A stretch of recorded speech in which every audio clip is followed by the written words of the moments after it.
That's the height. That wheel up there? Mm-hmm. No. Up right there. Yeah, that one. This one. That one needs to be loosened. That's the pan. Oh.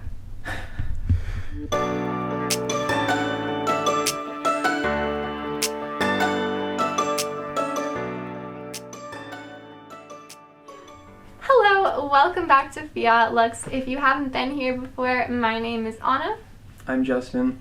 I'm not usually here. Yes, because today is a special video. We are talking about relationships, and in particular, starting new relationships. So Justin and I are both Catholic, and we love our faith. We've been learning a lot about how to relationship. Exactly. Yes. So this is actually my first relationship. It's been like 10 months. It's been a pretty sharp learning curve for me. I had a lot of expectations going into it, but also there was a lot of things that I didn't realize. I'm making this video, things I wish I had known or just guidance that I know I would have found very helpful. Stay tuned for lots of great tips in starting a new relationship. Alright, so this video is assuming that you've already prayed and discerned a relationship, and you know that this is what God wants you to do. You know this other person is someone who has the potential to be a spouse, and you want to know what now. How do you start this relationship in a way that's going to be healthy and holy and hopefully last until marriage and lead to a healthy marriage? So we are going to kind of split this up into 3 parts. We're going to talk about communication, behavior, and then mentality. So we're going to start off with communication. So we have communication first, which is, the typical classic advice that you always get with relationships: communicate. And it's classic for a reason. It is important. It is most important that super foundational. Communicate. So before Anna and I even started dating, we talked about everything. Long-term, short-term, everything in between. We laid that all out in the open and the light so that we could both make, a pretty informed decision before we made anything official. So since this video is kind of about starting a relationship, the communication that's most important when you're about to start a relationship is setting your expectations, making it clear what you expect out of a relationship. For practicing Catholics like us, dating is for a purpose, it's for marriage. Dating will end in one of 2 ways: either you break up or you get married. If that's something that you believe, then you need to make sure that the person that you're getting into a potential relationship with believes it as well, because if they don't, it's going to be really hard to find that out down the line. Another really big thing that you need to talk about is physical boundaries. Of course, the big one we talk about here is sex, because a lot of people see dating as just a place to have sex. And so if you're waiting for marriage to have sex, then you need to make sure that your partner believes that too. Otherwise, it's going to be another awkward conversation and probably end in a breakup if you're both not on the same page with that.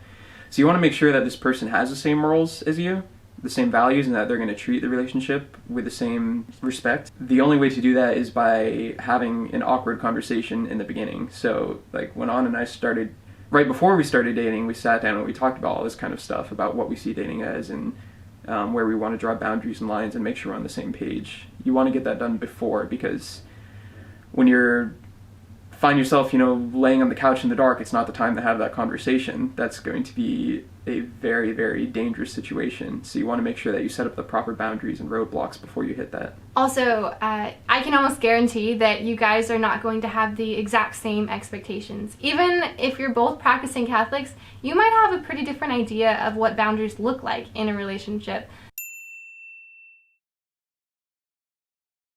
So, yes, of course, saving sex for marriage is very important, and those boundaries, but something as simple as kissing might have a very different meaning to both of you.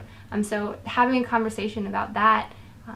Also, with how much time you expect to spend together, the kinds of emotional boundaries you want to set. I really encourage you to pray beforehand, because the earlier on in the relationship, or even beforehand, that you ask God what He wants, the easier it is going to be for you to have a clear head about those choices. If you are 2 months into dating this person and you're just now trying to set up boundaries, it's going to be a little bit harder because you're already going to have some precedents that you're going to be working with. Yeah, the analogy that I always like to draw is grocery shopping. We'll just use dessert as an example because it's something that's very tempting and not necessarily the best for you. And so if you want to restrain yourself from having dessert, it's really hard when you're sitting with an open container of cookies at home.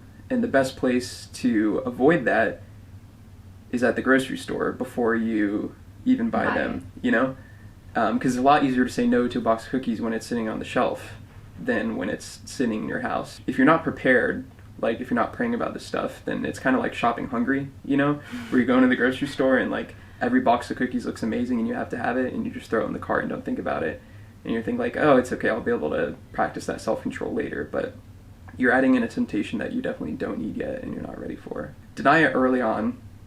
Don't save it till it's open. Yeah, a more tempting situation.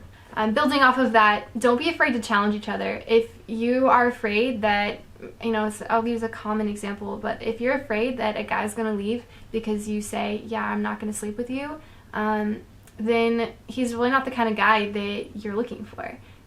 Guys should be willing to rise to the challenge, and if they're more interested in what they get from a relationship than you, then it's not worth it. Don't lower your standards because you're afraid that they'll walk away from the relationship if you don't do something. You need to make sure that you and your partner both have the same morals and want to keep those morals, because there's going to be times in your relationship where one of you kind of falls and is weak on that, and the other one can pick them back up and, you know, really stand behind those morals and help push you to do that.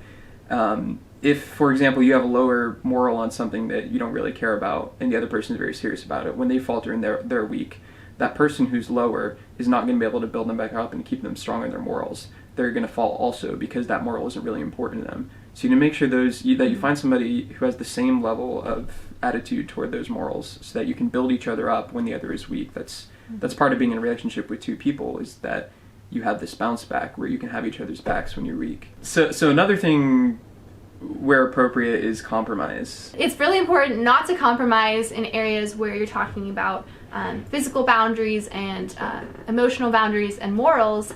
However, when it comes to small preferences and opinions, when it comes to, you know, who's going to have their way kind of a situation, that's when compromise becomes important. Yeah, it's really important to be able to meet in the middle. So a really good example of this is the idea of love languages. The love languages was this concept put forth by a Christian writer. How convenient, we happen to have the book right here. Gary Chapman, this guy wrote this book on the 5 love languages, which could be a whole video of its own, so maybe we'll do one on that sometime. But yeah. Basically it breaks down 5 areas that people commonly receive and give love. And in relationships, chances are you're going to be mixed up with somebody who doesn't have your same love languages. And that's perfectly fine. You don't have to perfectly line up in those. Even if you do, you're still going to have differences within them. But identifying those differences and then being willing to meet the other person in the middle, to do something that makes them feel loved, that goes out of your comfort zone, and for them to do the same in the return, that compromise is something that's really important. And that's just one example. When you're in a relationship with another person, I mean, this is a totally different human being. You're going to have hundreds of opportunities. Even as far as movies or shows, like which show you're going to watch a movie in a night. It takes compromise. So now we're moving on to behaviors. Okay, so it's really important to recognize that the way that you're acting early in the relationship is going to set a precedent for the rest of the relationship. So that means if you're being sarcastic or critical, if you are yelling at each other, you're saying, yeah, it's okay for you to treat me like this. This is acceptable behavior in our relationship. Yeah, and these kind of behavioral areas, they set pathways. So if you think about it like walking through a forest, you know, you walk through it once and you start trampling some of the ground. And as you walk that same path over and over, like pretty soon you're going to have a barren, wide road that's easy to walk through. Mm-hmm. And it kind of acts against you if that's a bad behavior, because it's hard to then forge a new path when you have something that's already laid down there and familiar and easy. So you really want to identify these things early in the relationship and make sure that you're forging good paths, because those, like Anna was saying, are going to solidify and carry on throughout your relationship, and then it's hard to backtrack on them. So, for example, I think it's really important to be encouraging and positive to each other, to speak in upbuilding ways. Good job, babe. Thanks. And on top of that, it's really important to learn to sacrifice for each other and to be selfless. Relationships are all about sacrifice. I mean, kind of the same, you know, we're talking about compromising. You're going to have a ton of opportunities to compromise. Well, when you compromise, that's sacrifice. Doing something that you don't really want to do, but, you know, it's the best thing for another person. I mean, that's love and that's sacrifice. Jason Everett, I think it was Jason Everett, I heard him break this down in a really cool way. People are always asking, you know, how do I find someone I'm compatible with? How do I know if I'm compatible with them? Compatible. That's always the big, like, buzzword. And he kind of broke it down to its Latin root word, compati. Pati meaning to suffer, and com meaning with, so to suffer with. Compatibility is about finding someone that you're able to suffer with, not somebody that you check all these boxes of the same interests and things. So if you're able and willing to suffer for somebody, and you demonstrate that in your relationship, then you're set up for success. Also, another really important behavior to establish is prayer.